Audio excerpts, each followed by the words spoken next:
Руслан, пока ты выкладываешь нашу поджарку для того, чтобы она остыла, я спою русскую народную песню «В деревне то было в Ольховке». В деревне то было в Ольховке, в деревне то было в Ольховке. Лапти да лапти мои, эх, лапти да лапти мои, лапти липовые, вы не бойтесь ходить, о, эй.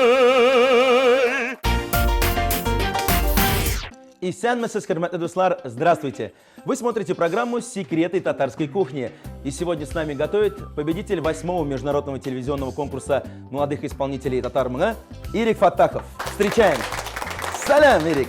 Приветствую! Приветствую! Не с пустыми руками. Не с пустыми, я слышал, что ты любишь сладкое. И вот Что надо. Принес. Сам готовил? Сам покупал. Это тоже хорошо. Бигзур Ахмед. Ирик Фаттахов сегодня у нас в гостях. И мы начинаем. Ирик Фаттахов, певец, победитель 8-го международного телевизионного конкурса «Татар-Моны-2016». Родился в городе Нижнекамск. Окончил музыкальный колледж имени Салиха Сайдашева, факультет академического вокала. В 2013 году поступил в Казанскую государственную консерваторию в класс профессора Галины Трофимовны Ластовки. На данный момент Ирик – студент 4-го курса вокального факультета. В 2015 году он был принят солистом-стажером в Татарский академический государственный театр оперы и балета имени Мусы Джалиля. Ирик Фаттахов – лауреат многочисленных республиканских и международных вокальных конкурсов. Ирик, наши зрители знают тебя как замечательного вокалиста, но сегодня ты должен показать, насколько ты прекрасен в кулинарии. Сможешь? Руслан, если честно, то, что у меня много концертов, репетиций, на готовку времени нет, и я бы хотел у тебя взять мастер-класс. Из-за этого и пришел сюда. Вот, единственный артист, который признался, что любит готовить, но пока опыта мало, да? Да. Отлично. У нас есть все ингредиенты для того, чтобы я тебе рассказал о блюде, которое я сегодня подготовил, а потом ты уже повторишь его дома. Мы будем готовить говядину с томатным соком, и такая вот, знаешь, нотка есть, да? Специальная, кстати, нотка. Как раз к музыке относится. Конечно, да. Мы будем еще добавлять к говядине фасоль. А фасоль — это две замечательные ноты — фа и соль. Итак, приступаем к готовке. Вот она у нас свежая говядина. Надо будет ее порезать на мелкие кусочки. Одну часть ты, одну я. Давай. Так, начинаем. Но все-таки немного о кухне. Я уверен, что хоть и времени на готовку-то нет, но покушать ты, наверное, любишь? Очень люблю. Очень. Рассказывай, какие угощения у тебя на первом месте? Ну, знаешь, когда я вот домой к себе езжу. В какой район это? Нижнекамск, город Нижнекамск. Город Нижнекамск. Да. Всегда мама меня встречает или манты, или треугольник, или бялеш. Вот. А если есть, когда настроение, все сразу вместе? Все съем, все съем. Вот. А в основном, что есть, то и кушаю. То есть ты такой неприхотливый в еде, да? Нет, нет, нет. Но все-таки, когда ты стоял у плиты, наверное, что ты сам хоть готовил, какой-то опыт хоть есть? Ну, чуть-чуть есть, да. Что это, перечисляй? Яичница, Яичница, жареная картошка. Да, жареная картошка. Потом что? Гречка, рис, фарш могу. Но самое главное, понимаешь, мне кажется, для мужчин это надо найти замечательную, красивую жену, которая тебе будет готовить потом все, как дома. И бялеш, и манты. Правильно, согласен. Кстати, сердце Ирика у нас свободно, он не женатый, холостяк. Поэтому, девушки, приходите на его концерт и приносите бялеш, вага бялеш, эшпышмак, да? Да. Ведь путь к сердцу мужчины лежит Через оперный желудок. театр. И оттуда тоже. И оттуда тоже. Ирик, о театре поговорим чуть позже. Давай расскажи нам, с чего все началось. Итак, Нижнекамск, 89-й год, ты появился на свет и сразу запел. Да, в роддоме сразу. Вот я и говорю, первая песня была в роддоме, понятно. Ну, если честно, все получилось, наверное, спонтанно, потому что я как бы с детства пел, а желания, чтобы на сцену выйти так профессионально, не было. И однажды, летом отдыхая на даче, моя соседка, она работала в сфере культуры, и вот она услышала, там у брата день рождения было, Мы там вместе пели, там отдыхали. И она услышала. И она подошла, говорит моей маме: кто, говорит, у вас там поет? Ну, мы, говорит, все поем как бы. Нет, говорит, мужской голос. Вот, говорит, сын поет. Так давай, говорит, ну... Это же, говорит, талант? Талант, да. В сферу музыки надо его. Мама говорит: сынок, хочешь попробовать? Я говорю: нет, я чтоб на сцене стоял, да никогда, ни за что. И вот все пошло-поехало с тех времен. Значит, открыть твой талант помогла соседка по даче. Ну, можно сказать так, да. Ну, раз талант раскрыт, надо его и послушать. Что ты исполнишь? Кстати, ну а я тем временем разогрел сковороду, добавил туда растительное масло и начну обжаривать мясо. Хорошо. Что будем петь? Я спою неаполитанскую песню, называется «Вернись в Соренто». Vido mare quanto è bello, spiro tanto sentimente, come tua chi tiene mente, cacciatata fai sunna. Guarda qua che sto giardino, siente sciuri arance, no profuma così fino, dentro corre se ne va, e tu dici o parta Dio, ta lontano da sto cuore, dalla terra dell'amore, tieni o cuore non torna. Браво. Как-то так, да. Молодец. Так, я попрошу тебя сейчас помочь мне. Давай. Нужно будет перемешать мясо, помешивать, вернее, мясо. Я тем временем нарежу лук, который нам тоже пригодится затем. Хорошо. Ну и сейчас вернемся в Нижнекамск, когда ты решил стать профессионалом уже. Где учился? Расскажи нам. Первое учебное заведение — это был детский дворец культуры. Я учился у Тамары Николаевны Ярышкановой. Вот она как бы меня начала учить. Потом я с ее советами поступил в музыкальный колледж имени Салихи Сайдашева, это в Нижнекамске. Там я учился академ-вокалу у Шарафуддиновны Зульфии Венеровны. В то время я как бы еще даже не думал, что потом в дальнейшем поступлю в консерваторию. И, как мой педагог Зульфия Венеровна посоветовала поступить Все-таки поехать в Казань. Да, в Казань. Приехал я в Казань, а дело было так. Она сказала мне: поступай в класс профессора Ластовки. А за день до открытых дверей в консерватории был конкурс, я там участвовал. А в жюри сидела вот это как раз Ластовка. Я думал, что это мужчина. Да. Это девушка. А это женщина. Вот, мой педагог. И когда я после конкурса пришел на следующий день, на день открытых дверей, я захожу в класс, я говорю: здравствуйте, а где, говорю, можно найти Ластовку? А там она сидит такая со стадом, да, говорит, это я. А ты говоришь: оп, здрасте, а это я. Вот, и так получилось то, что она на конкурсе меня тоже Приметила? да, и я прослушался у нее, и вот с тех пор я у нее учусь. Ну, кстати, вообще родители поддержали твое стремление заниматься музыкой профессионально? Да, родители поддержали. У меня мама еще, когда была девушкой, тоже любила там в деревне, в театре ставить, зенгершель. Ну, в те времена, наверное, тяжело было, из-за этого, может, не получилось дальше. То есть ты исполнил мечту мамы быть на сцене всегда? Да. Ну, я думаю, уникальный шанс, если вот сейчас передать привет любимой маме. Да, конечно, маме привет передаю, и от всего сердца спасибо ей большое, то, что она меня всегда поддерживает в любом случае. Спасибо за такого сына. Кстати, Ирик, я еще мелко нарезаю чеснок. Он тоже сейчас нам пригодится. Мы сейчас и чеснок, и лук будем обжаривать здесь мясо. Хорошо. Кстати, как у нас мясо? Все отлично. Ну, уже вроде да. Да, но самое главное, не забывай иногда его помешивать. Да, конечно. Ну, еще раз тебя, кстати, поздравляю. Совсем недавно состоялся вот этот конкурс «Татармана», в котором ты занял первое место. Да, спасибо. Еще раз мы тебя поздравляем, молодец. Спасибо. Это один из значимых конкурсов нашей республики. Да. Поэтому победить там очень престижно и приятно. Согласен? Согласен. Расскажи вообще, какие еще конкурсы у тебя были в карьере? Было немало конкурсов.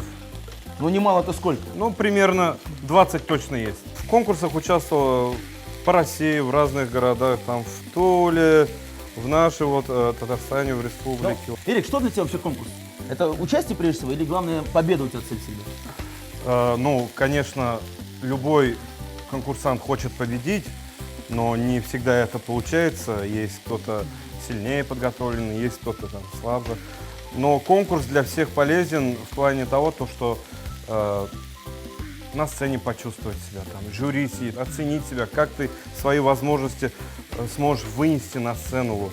А были такие случаи, когда ты вот действительно шел на первое место, считал, что ты будешь лидером среди участников, а нет, не выиграл второе место? Не было обиды, как на жюри? Вот раскрой такой секрет. Честно, вот Не называя конкурс, просто. у меня нет вторых мест. У меня есть третье место и есть первое место. Нет, он хорошо сказал, нет вторых, я думал, сейчас скажет, я все выиграл, а потом сказал, нет, у меня есть третье и первое. Это хорошо. Вот, если честно, вот по большей мере занимал первые места, но были моменты тогда такие, когда я ожидал то, что я получу больше, вроде все, отдал себя на сцене. Все отлично. Да, отлично, и не тут-то было. Так, давайте сейчас посмотрим, что у нас здесь происходит. Так, лук, чеснок и мясо обжарились. Так, давай, пожалуйста, перчика добавим, сейчас немножко соли. Самое главное здесь не переборщить. Давай. Ну и самое интересное, сейчас начнется тот самый наш музыкальный ингредиент – фасоль. Но вообще татары же очень любят прыщак, горох. Мы будем использовать в современном варианте уже фасоль, крупную фасоль, консервированную. И сейчас мы ее добавляем к нашему мясу. Так, перемешай, пожалуйста. Но самое интересное в этом рецепте – это томатный сок. Обычно, кстати, в татарской кухне добавляют к мясу, когда его жарят, томатную пасту. Но у нас сегодня современный вариант. Мы ее заменим томатным соком, и поверьте, это будет не менее вкусно. Добавляем. То есть надо полностью залить. Затем мы это все накрываем крышечкой. И даем время потомиться. Да, немножечко убавляем, накрываем крышечкой. Но и самой главной приправой нашего блюда будет песня в исполнении Ирика Фаттахова. Кие козалар ките жылы якка, Türkümleri bilen gülberge, Kazılar kite biz yakın dostlar, Sağınışıp kiledik kurşerge. Kazılar şah havalarda, Sızılıp kala zenger yolları, Kazılar gibi güte, tezilip üte, Unutulmazlık yeşillik yılları. Браво, Ирик, Бигзур Ахмед, молодец. Дорогие друзья, после небольшой паузы мы обязательно продолжим. Говядина в томатном соке с фасолью. Говядину нарезали на небольшие кусочки, разогрели сковороду с растительным маслом и начали обжаривать. Тем временем лук и чеснок нарезали мелкими кубиками и добавили к мясу. Когда мясо обжарилось, посолили, поперчили, добавили консервированную фасоль и залили все томатным соком, так, чтобы он покрыл мясо. Накрыли крышкой и тушили на медленном огне до готовности. Программа «Секреты татарской кухни» вновь в эфире. И сегодня нас готовит Ирик Фаттахов, обладатель прекрасного баса. Спасибо тебе, что пришел. Блюдо, которое мы с Ириком готовили по моему рецепту, оно сейчас уже в финальной стадии. Да. Это замечательная говядина в томатном соусе с фасолью. Или музыкальное блюдо у нас.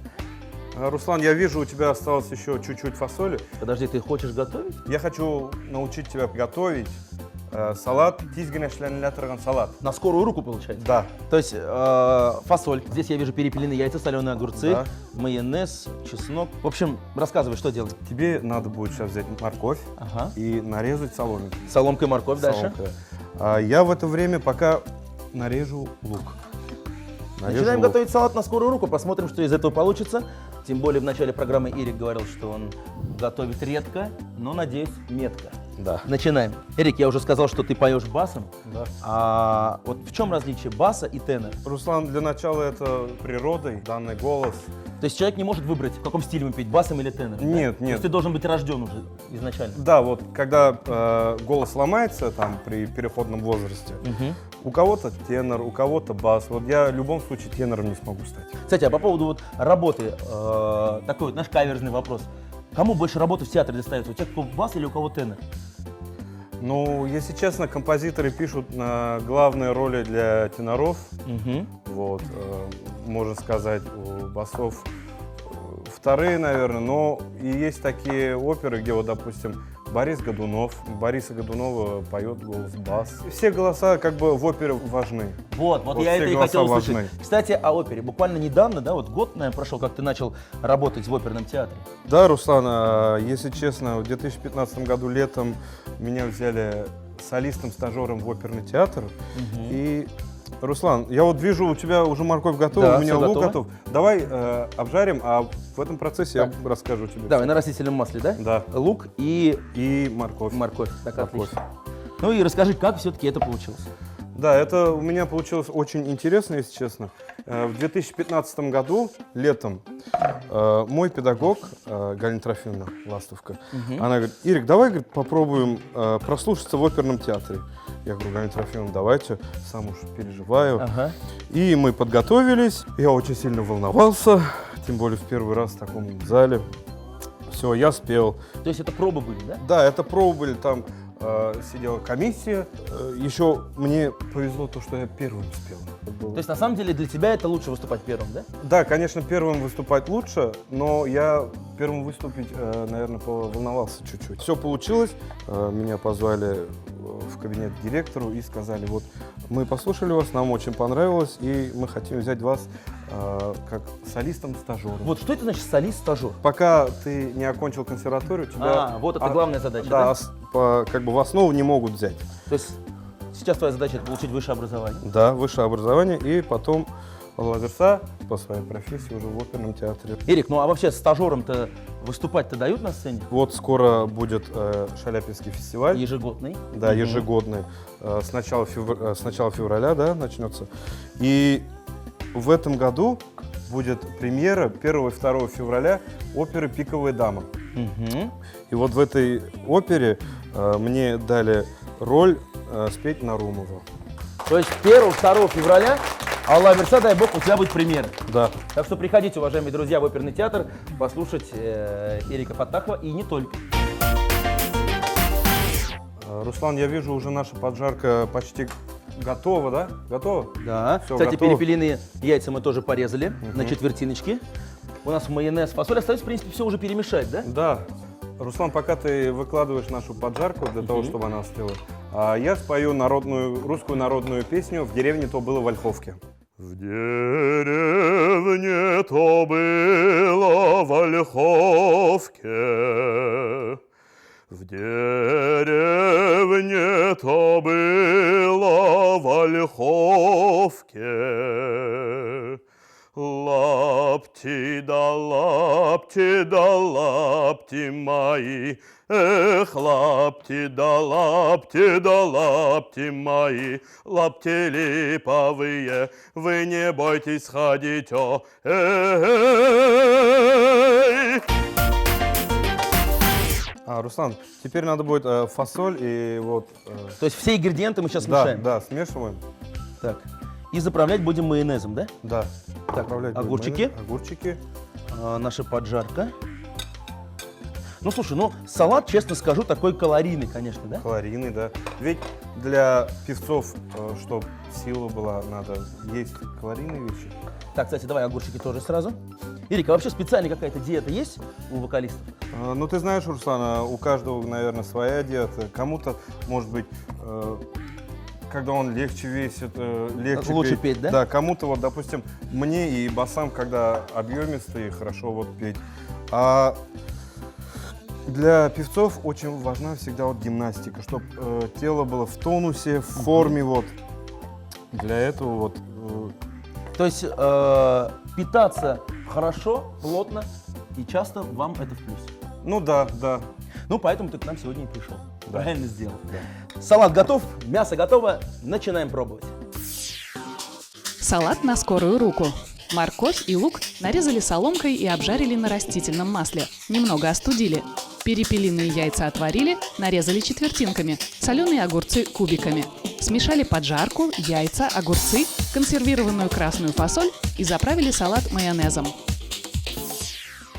Дорогие телезрители, если вы не успели записать рецепты наших блюд, мы ждем вас в нашей группе ВКонтакте. Готовьте свои самые любимые блюда, фотографируйте их и делитесь кулинарными секретами. А также не забываем подписываться на наш канал на YouTube. Все у нас готово? Эрик, начинаем пробовать. Напоминаю, мы сегодня приготовили 2 блюда. Первое — это говядина в томатном соке с фасолью и салат на скорую руку. На скорую руку, да. Но я уверен, что оба блюда наши получились. Выглядит все очень красиво. Да. Но, кстати, вот говядина можно было, конечно, приготовить гарнир любой, гречку, пюре, все, что захотите. Рис, да. Да, но мы все-таки решили ограничиться большой порцией мяса. Правильно, правильно. Итак, пробуем. Внимание. Как же оно получилось у нас?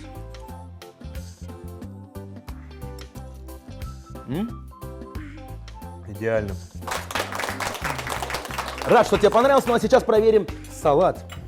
Так, побольше, поменьше. Умеренно. Умеренно. Так, внимание. Салат на скорую руку. Пробуем.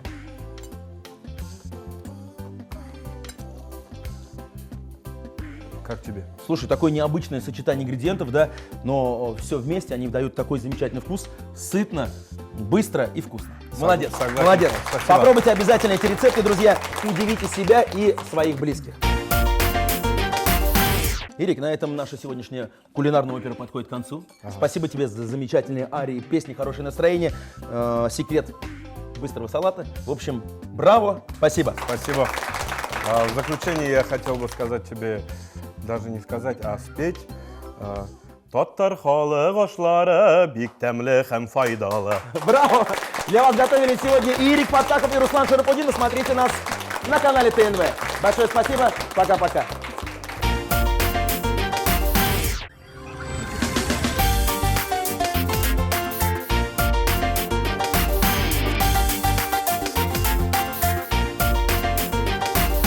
Tatlar xalı başları, bik təmli həm faydalı.